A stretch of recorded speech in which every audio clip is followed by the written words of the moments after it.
Welcome back to the show for caregivers, about caregivers, hosted by a caregiver. This is Peter Rosenberger broadcasting here from 1510 WLAC in Nashville and on the Truth Network across the country, streaming on iHeart. Speaking of which, congratulations to Annette in Florida, listening on iHeart. Thank you, Annette. We're going to give you a shout and give you some of these tickets to go see these fellas and on their new movie, I'll Push You. We'll get to the phone real quick. We've got James here in Nashville. James, what's on your heart and mind? Greetings. Unfortunately, we spoke before about my mom, and we lost her 5 months ago, and now my dad has had a stroke. We have him back home now.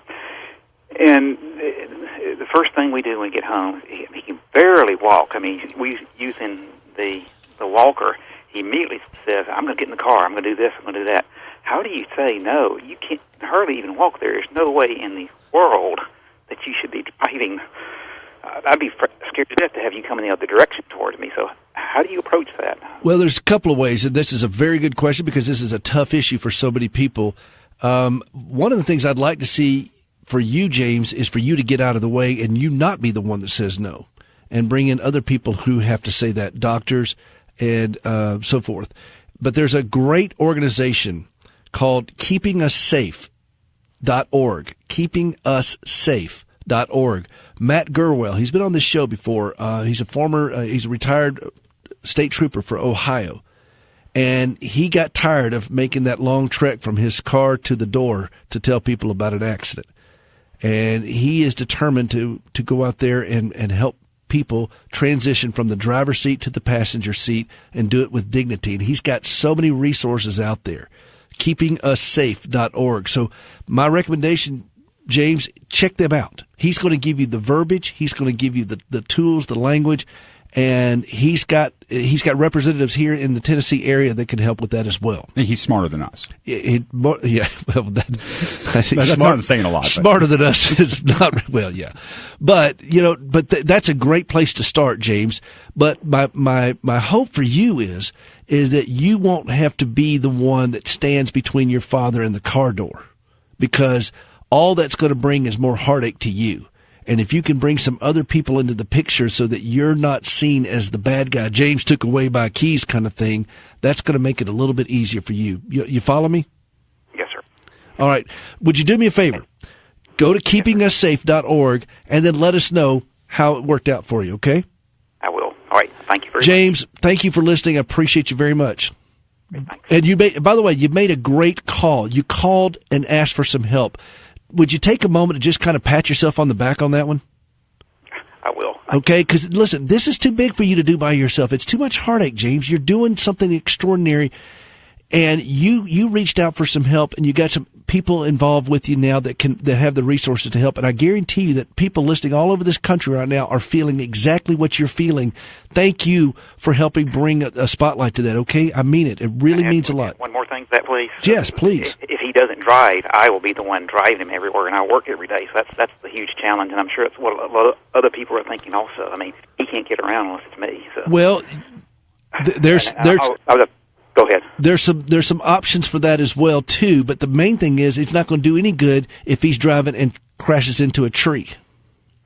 And so one step at a time, and if worse comes to worse, you have to do Uber and Lyft, one step at a time. But the main thing is to keep him in a safe place and keep the city of Nashville safe from his driving. I agree. I'm heading to keep it safe right now. All right. Good deal. KeepingUsSafe.org. Gotcha. Thank you, James. Thank you. Thanks. Listen, that's exactly why we do the show. These are the things that crop up that are so hard to deal with, and as caregivers, we just absolutely come unglued because we're trying to argue sense into somebody who doesn't want to be sensible. So you need some real help with this, and so he's reaching out to the right folks with KeepingUsSafe.org. They're good folks up there. Hey, listen, this is Peter Rosenberger. This is the nation's #1 show for the family caregivers, brought to you by our friends at Core Civic, who help us with our prosthetic limb program. Inmates helping us disassemble used prosthetic limbs from around the country so that we can recycle those parts and send them over to West Africa, where we give the gift that keeps on walking through Standing with Hope. Standing with Hope is the presenting sponsor of this show. Would you check it out? StandingWithHope.com. We put out all the blog stuff for caregivers out there. You can read a little bit more about Gracie's story, about why we're doing this, what's our mission. and you can participate in this. Lots of resources. I'm grateful that you're with us. I'm grateful you spent your Sunday afternoon with us, and we want to do more with you. StandingWithHope.com, and look at that program that CoreCivic does. It's a great program for inmates to do this. I love that. CoreCivic.com. You see a little bit more about them. Hey, next week we got more to come. So exciting. We'll have all the blog posts up a little later on, and we'll see you next time. Thanks again. This is Peter Rosenberger. I'm Gracie Rosenberger. 20 years ago, I walked for the first time on 2 artificial legs, and I'll never forget that day.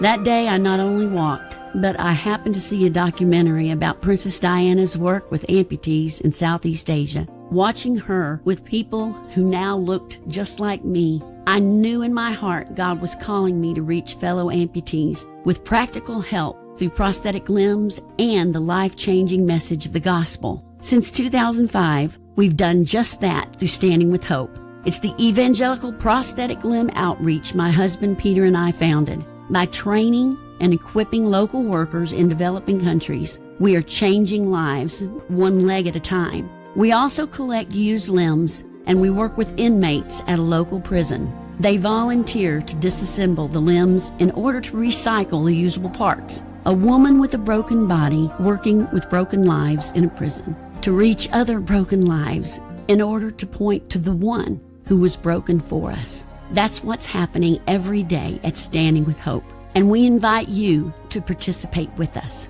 Go to standingwithhope.com, please, and learn how you can get involved. I'm Gracie Rosenberger, and by God's grace, I am Standing with Hope. For more information, visit standingwithhope.com.